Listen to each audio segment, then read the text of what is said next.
ଆସିଲା ଅଷ୍ଟମ ବେତନ କମିଶନର ଆଉ ଏକ ଅପଡେଟ୍। ଦରମା ବୃଦ୍ଧି ସହ ସେୟାର ବଜାରରେ ବଡ଼ ପ୍ରଭାବ ପକାଇବ ଅଷ୍ଟମ ବେତନ କମିଶନ। କାହିଁକି ନା ଅଷ୍ଟମ ବେତନ କର୍ମଚାରୀଙ୍କ ଦରମା ବୃଦ୍ଧି ହେଲେ ଯାହାଫଳରେ ଖର୍ଚ୍ଚ ବୃଦ୍ଧି ପାଇବ। ତ ଆସନ୍ତୁ ଆଜି ଆମେ ଜାଣିବା ଏହା ଭାରତୀୟ ସେୟାର ବଜାରରେ କେତେ ମଜବୁତ କରିବ। ଆସନ୍ତୁ ଆଜି ଆମେ ଏହି ବିଷୟରେ ପୁରା ଡିଟେଲ୍ସରେ ଏହି ଭିଡ଼ିଓ ମାଧ୍ୟମରେ ଜାଣିବା। ତେଣୁ ଭିଡ଼ିଓକୁ ଆରମ୍ଭ କରିବା ପୂର୍ବରୁ ଆପଣ ସମସ୍ତଙ୍କୁ ଅନୁରୋଧ, ଯେଉଁମାନେ ଏପର୍ଯ୍ୟନ୍ତ ଆମ ଚ୍ୟାନେଲକୁ ସବସ୍କ୍ରାଇବ୍ କରିନାହାନ୍ତି ଆପଣମାନେ ଏବେ ହିଁ ଆମ ଚ୍ୟାନେଲକୁ ସବସ୍କ୍ରାଇବ୍ କରିଦିଅନ୍ତୁ। ଆଉ ଭିଡ଼ିଓ ଭଲ ଲାଗିଲେ ଭିଡ଼ିଓକୁ ଲାଇକ୍, ସେୟାର, କମେଣ୍ଟ କରିଦେବେ। ତ ଚାଲନ୍ତୁ ଡେରି ନ କରିକି ଆଜିର ଭିଡ଼ିଓଟିକୁ ଆରମ୍ଭ କରିବା। ଅଷ୍ଟମ ବେତନ କମିଶନ କର୍ମଚାରୀଙ୍କ ଦରମା ବୃଦ୍ଧି କରିବ, ଯାହା ଫଳରେ ଖର୍ଚ୍ଚ ବୃଦ୍ଧି ପାଇବ। ଏହା ଭାରତୀୟ ସେୟାର ବଜାରକୁ ମଜବୁତ କରିବ। ଏହା ଜେପି ମୋର୍ଗାନଙ୍କ ଭବିଷ୍ୟବାଣୀ। ଏହା କହିଛି ଯେ ଏହା କର୍ପୋରେଟ ବିକ୍ରୟ ଏବଂ ଲାଭକୁ ବୃଦ୍ଧି କରିବ, ନିବେଶକମାନଙ୍କ ପାଇଁ ସକାରାତ୍ମକ ସମୟ ଫେରାଇ ଆଣିବ। ବେତନ ବୃଦ୍ଧି ସମଗ୍ର ଭାରତୀୟ ଅର୍ଥନୀତିକୁ ଏକ ନୂତନ ପ୍ରେରଣା ଦେବ। Global banking firm JP Morgan କହିଛନ୍ତି ଯେ ଯେତେ ଅଧିକ ଖର୍ଚ୍ଚ ବୃଦ୍ଧି ପାଇବ, ସେୟାର ବଜାର ସେତେ ଅଧିକ ବୃଦ୍ଧି ପାଇବ। ଏହି ସରକାରୀ ପ୍ରକ୍ରିୟା କେବଳ ଏକ ଦରମା ସଂସ୍କାର ନୁହେଁ, ବରଂ ଭବିଷ୍ୟତରେ ଭାରତୀୟ ଅର୍ଥନୀତି ପାଇଁ ଏକ ନୂତନ ଇଞ୍ଜିନ୍ ହୋଇପାରେ। ଅଷ୍ଟମ ବେତନ କମିଶନକୁ ନେଇ ବହୁତ କାର୍ଯ୍ୟକଳାପ ଚାଲିଛି।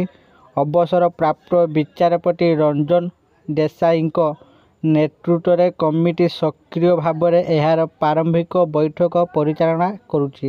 ସରକାର ଏହାର ସର୍ତ୍ତାବଳୀ ଘୋଷଣା କରିଛନ୍ତି। କମିଟି ପାଖରେ ଏବେ ରିପୋର୍ଟ ଦାଖଲ କରିବାକୁ ପ୍ରାୟ 18 ମାସ ସମୟ ଅଛି। ରିପୋର୍ଟ ସମ୍ପୂର୍ଣ୍ଣ ହେବା ପରେ କେନ୍ଦ୍ର ସରକାର ଏକ ଚୂଡ଼ାନ୍ତ ନିଷ୍ପତ୍ତି ନେବେ। ଯଦି ଅନୁମୋଦନ କରାଯାଏ, ତେବେ କର୍ମଚାରୀମାନେ ପରେ ନୂତନ ଦରମା ଏବଂ ସୁବିଧା ପାଇପାରିବେ। କିନ୍ତୁ ଏହାର ପ୍ରଭାବ ଜାନୁଆରୀ 1, 2026ରୁ ପିଛିଲା ଭାବରେ ଲାଗୁ ହେବ। ହଠାତ୍ ସମସ୍ତ ବିଚାରାଧୀନ ଦେୟ ପ୍ରଦାନ କରାଯିବ। ଏନଡିଟିଭି ପ୍ରଫିଟ୍ ମାଧ୍ୟମରେ ପ୍ରକାଶିତ ଏକ ନୋଟରେ ଜେପି ମୋର୍ଗାନ ସ୍ପଷ୍ଟ ଭାବରେ ଉଲ୍ଲେଖ କରିଛି ଯେ ଅଷ୍ଟମ ବେତନ କମିଶନ କାର୍ଯ୍ୟକାରୀ ହେବା ଫଳରେ ଉପଭୋଗ ତ୍ୱରାନ୍ୱିତ ହେବ, ଭାରତୀୟ ସେୟାର ବଜାରକୁ ବୃଦ୍ଧି କରିବ। ବ୍ୟାଙ୍କ କହିଛି ଯେ ଯେତେବେଳେ କର୍ମଚାରୀମାନଙ୍କ ପକେଟରେ ଅଧିକ ଟଙ୍କା ରହିବ, ସେମାନେ ବଡ଼ ପରିମାଣର କ୍ରୟ କରିବେ। ସେମାନେ ଘର, ଯାନବାହନ, ଇଲେକ୍ଟ୍ରୋନିକ୍ସ, ଫର୍ଣ୍ଣିଚର ଏବଂ ଅନ୍ୟାନ୍ୟ ଦୈନନ୍ଦିନ ଆବଶ୍ୟକତା ଉପରେ ଅଧିକ ଖର୍ଚ୍ଚ କରିବେ। ଏହା କର୍ପୋରେଟ ବିକ୍ରୟ ଏବଂ ଲାଭକୁ ବୃଦ୍ଧି କରିବ ଏବଂ ଦୃଢ଼ ଫଳାଫଳ ଦେଖି ଘରୋଇ ଏବଂ ବିଦେଶୀ ନିବେଶକମାନେ ସେୟାର ବଜାରରେ ଅଧିକ ନିବେଶ କରିବେ। ବେତନ ନିର୍ଣ୍ଣୟ କରିବା ସମୟରେ କମିଟି ବିଚାର କରୁଥିବା ଏକ ପ୍ରମୁଖ କାରଣ ହେଉଛି ଫିଟମେଣ୍ଟ ଫ୍ୟାକ୍ଟର। ଏହା ପୁରୁଣା ମୌଳିକ ଦରମାକୁ ନୂତନ ଗଠନରେ ପରିବର୍ତ୍ତନ କରିବା ପାଇଁ ବ୍ୟବହୃତ ଏକ ଗୁଣାଙ୍କ। ମୁଦ୍ରାସ୍ଫୀତି, ଜୀବନଯାପନ ଖର୍ଚ୍ଚ ଏବଂ ଡକ୍ଟର ୱାଲେସ୍ ଆଇକ୍ର ଏଡ୍ଙ୍କ ସୂତ୍ର ମଧ୍ୟ ଏହାକୁ ନିର୍ଣ୍ଣୟ କରିବାରେ ବ୍ୟବହୃତ ହୁଏ। ଏହି କାରଣଗୁଡ଼ିକ ପ୍ରକୃତ ଦରମା ବୃଦ୍ଧି ନିର୍ଣ୍ଣୟ କରେ। ଜେପି ମୋର୍ଗାନ ମଧ୍ୟ ତାଙ୍କ ବିଶ୍ଳେଷଣରେ ଷଷ୍ଠ ଏବଂ ସପ୍ତମ ବେତନ କମିଶନର ପ୍ରଭାବକୁ ତୁଳନା କରିଥିଲେ। ଯେତେବେଳେ 2008ରେ ଷଷ୍ଠ ବେତନ କମିଶନ ଲାଗୁ ହୋଇଥିଲା, ଫିଟମେଣ୍ଟ ଫ୍ୟାକ୍ଟର ପ୍ରାୟ 1.74ରୁ 1.86 ପର୍ଯ୍ୟନ୍ତ ଥିଲା। ଏହା ଫଳରେ ପ୍ରାୟ 40% ଦରମା ବୃଦ୍ଧି ପାଇଥିଲା। କର୍ମଚାରୀମାନେ ମଧ୍ୟ ଯଥେଷ୍ଟ ବକେୟା ପାଉଥିଲେ, ଯାହା ସିଧାସଳଖ ବଜାରକୁ ପ୍ରଭାବିତ କରିଥିଲା, ଯାହା ଫଳରେ ନୂତନ କାର୍, ଘର, ଇଲେକ୍ଟ୍ରୋନିକ୍ସ ଏବଂ ଅନ୍ୟାନ୍ୟ ପ୍ରମୁଖ ଖର୍ଚ୍ଚ କ୍ରୟରେ ଏକ ଉଲ୍ଲେଖନୀୟ ବୃଦ୍ଧି ଘଟିଥିଲା। କିନ୍ତୁ 2016ରେ ସପ୍ତମ ବେତନ କମିଶନ ପରେ କ୍ରୟ ଶକ୍ତି ବୃଦ୍ଧି ପାଇଲା, କିନ୍ତୁ ଏତେ ନୁହେଁ।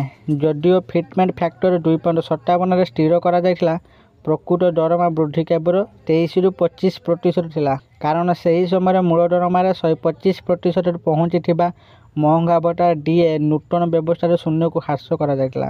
କର୍ମଚାରୀମାନେ ପ୍ରାୟ କୌଣସି ବକେୟା ପାଉନଥିଲେ, ତେଣୁ ବର୍ଦ୍ଧିତ ଖର୍ଚ୍ଚର ପ୍ରଭାବ ଦୈନନ୍ଦିନ ଆବଶ୍ୟକତା ପର୍ଯ୍ୟନ୍ତ ସୀମିତ ଥିଲା ଏବଂ କମ୍ ପ୍ରମୁଖ କ୍ରୟ ଥିଲା। ଅଷ୍ଟମ ବେତନ କମିଶନଙ୍କଠାରୁ ଆଶା ଅଧିକ, କାରଣ ଦରମା ବୃଦ୍ଧି ଉପଭୋଗ ଚକ୍ରକୁ ପୁନଃଜୀବିତ କରିପାରିବ।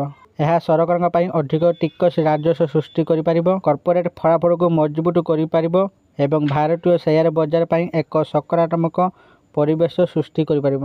ବିଶେଷଜ୍ଞମାନେ ବିଶ୍ୱାସ କରନ୍ତି ଯେ ଯଦି ଏହି ଦରମା ବୃଦ୍ଧି ବାସ୍ତବବାଦୀ ଏବଂ ସନ୍ତୁଳିତ ହୁଏ, ତେବେ ଏହାର ପ୍ରଭାବ କେବଳ ସରକାରୀ କର୍ମଚାରୀମାନେ ନୁହେଁ, ବରଂ ସମଗ୍ର ଭାରତୀୟ ଅର୍ଥନୀତି ଉପରେ ପଡ଼ିବ।